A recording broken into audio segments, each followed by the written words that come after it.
Hi everyone, ఎలా ఉన్నారు? నేను ఎక్కడున్నానో తెలుసా? హైదరాబాద్ కేబుల్ బ్రిడ్జ్ దగ్గర. సో ఇవాళ అయితే నేను మీకు హైదరాబాద్లో ఒక చిన్న పార్ట్ చూపించాలని ఫిక్స్ అయ్యాను. అందుకే ఈ వీడియో తీస్తున్నాను. ఈ వీడియో చూడండి. కేబుల్ బ్రిడ్జ్ ఒక్కటే కాదు, అసలు హైదరాబాద్ ఎంత డెవలప్ అయింది అనే దాని గురించే ఈ వీడియో. మనం ఎక్కడెక్కడో ఇంటర్నేషనల్ చూసి వావ్ వావ్ అనుకుంటాం, కాదు, హైదరాబాద్ అనేది ఒక ఇంటర్నేషనల్ లెవెల్లో డెవలప్ అయింది అని చెప్పడానికే నేను ఈ వీడియో తీశాను. రీసెంట్గా యాక్టర్ లయ గారు కూడా చెప్పారు, తను యుఎస్లో ఉండి కూడా ఈ రీసెంట్గా హైదరాబాద్ వచ్చిన తర్వాత ఒకటి ఫీల్ అయ్యారంట. హైదరాబాద్ అనేది యుఎస్తో కూడా కంపేర్ చేయనంత విధంగా డెవలప్ అయిందంట.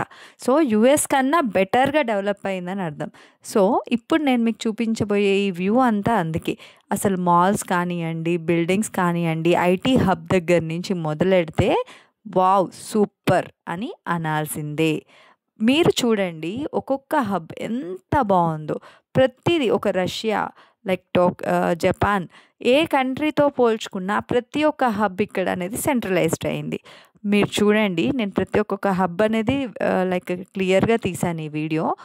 అసలు నిజంగా చెప్తున్నాను, నేను ఈ ఏరియాకి వచ్చినప్పుడు ఫస్ట్ టైం, అంటే మా హస్బెండ్ నన్ను ఈ ఏరియాకి తీసుకొచ్చినప్పుడు మాత్రం నేనైతే చాలా థ్రిల్గా ఫీల్ అయ్యాను. ఏదో ఒక డిఫరెంట్ కంట్రీకి వచ్చిన ఒక లైక్ మంచి వైబ్ అనేది వచ్చింది నాకైతే. సో ఎవరండి అసలు మన ఇండియా డెవలప్ అవ్వలేదు అనింది? ఇండియా ఎకనామికల్గానే కాదు, ప్రతి చోట డెవలప్ అయింది. అది 100% ఈ వీడియో చూసిన వాళ్ళు ప్రతి ఒక్కళ్ళు యాక్సెప్ట్ చేయాల్సిందే. నేను ఇంకా క్లారిటీగా తీయలేకపోయాను, బట్ నాకు అయినంత వరకు తీశాను, అయినంతలో చూపించగలుగుతున్నాను.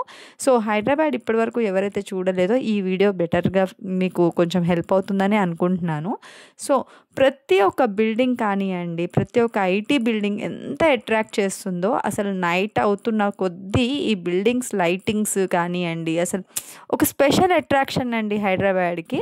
అసలు నాకైతే పిచ్చగా నచ్చింది. ఈ బిల్డింగ్స్ అయితే వేరే ప్రపంచం అనుకోండి. ఇంకా ఇప్పుడు నేను చూపించే బిల్డింగ్ అసలు ఇది ఎలా ఉందంటే, నేను ఏ జాపనీస్ కంట్రీకి వెళ్ళినట్టో, ఏ రష్యా కంట్రీకి వెళ్ళినట్టో, సమ్ చైనా కంట్రీ, అంటే ఒక డిఫరెంట్ కంట్రీలో ఉన్న ఫీలింగ్ వస్తుంది తప్ప నాకు హైదరాబాద్లో ఉన్న ఫీలింగ్ అయితే అస్సలు రావడం లేదు. అసలు నేనే ఇంటర్నేషనల్కి వచ్చి ఏ దుబాయ్కో వచ్చినట్టుగా, అసలు దుబాయ్కి ఏ మాత్రం తీసుకొని అపార్ట్మెంట్స్ కానివ్వండి, బిల్డింగ్స్ కానివ్వండి, మాల్స్ కానివ్వండి, అసలు ఆ వ్యూస్ కానివ్వండి, అసలు ఎవరండి చెప్పింది మనం డెవలప్ అవ్వలేదని? మనం కింగ్స్ ఎప్పుడో అయిపోయాం. So Hyderabad India poor country కాదు, రిచెస్ట్ కంట్రీ అని చెప్పడానికి ఈ ఒక్క డెవలప్మెంట్ చాలు. సో ఇంకా ముందు చాలా డెవలప్ చేస్తారని ఇంకా అనుకుంటున్నాము. సో ఫార్మా పరంగా కానివ్వండి, ఏ దాని పరంగా అయినా కూడా. సో ఈ బిల్డింగ్స్ చూడండి ఎంత బాగున్నాయి. ఇప్పుడు నేను చూపించేది నిలోఫర్ అనేది చాలా స్పెషల్ అనమాట, అంటే ఒక బ్రాండ్. సో ఈ నిలోఫర్ ఇంకా మొత్తం మేమంతా తిరిగి లాస్ట్కి నిలోఫర్కి అయితే వచ్చాము. సో ఈ నిలోఫర్ కూడా పార్ట్ ఆఫ్ నా వీడియోలో చూపించాలని నేను ఫిక్స్ అయ్యాను. ఇదిగోండి, ఇది నిలోఫర్లో ఉండే ఇన్సైడ్ ఆఫ్ వ్యూ అనమాట. ఇది నిలోఫర్లో లైక్ మనకి టేబుల్ సిట్టింగ్ ఏరియా ఇది. నెక్స్ట్ ఇక్కడ మనం ఏదైతే ఆర్డర్ చేసుకుంటామో ఇక్కడ తీసుకోవాలి. సో చాలా పెద్దగా ఉంది, చూసారా మీరు? నెక్స్ట్ వచ్చేసి చూడండి, అక్కడ మెనూస్ విత్ ప్రైజెస్ వాళ్ళు పెట్టారు. అండ్ ఇక్కడ స్పెషల్ ఏంటంటే మనమే ఆర్డర్స్ పెట్టుకోవచ్చు. అంటే బయట మనకి లైక్ స్క్రీన్స్ ఉన్నాయి, ఆ స్క్రీన్స్ మీద మనకి ఇదిగోండి, ఇది స్క్రీన్. ఈ స్క్రీన్ పైన మనం ఏదైతే కావాలో అది పెట్టుకోవాలి. ఒక్కటి 150 రూపీస్ అండి. మస్కా బన్ 100 రూపీస్ పడింది మాకు. గార్లిక్ బ్రెడ్ కూడా 100 రూపీస్ పడింది. సో ఇది లొకేషన్. సో ఇదైతే సూపర్ ఉంది, అసలు టేస్ట్ అయితే బాగుంది.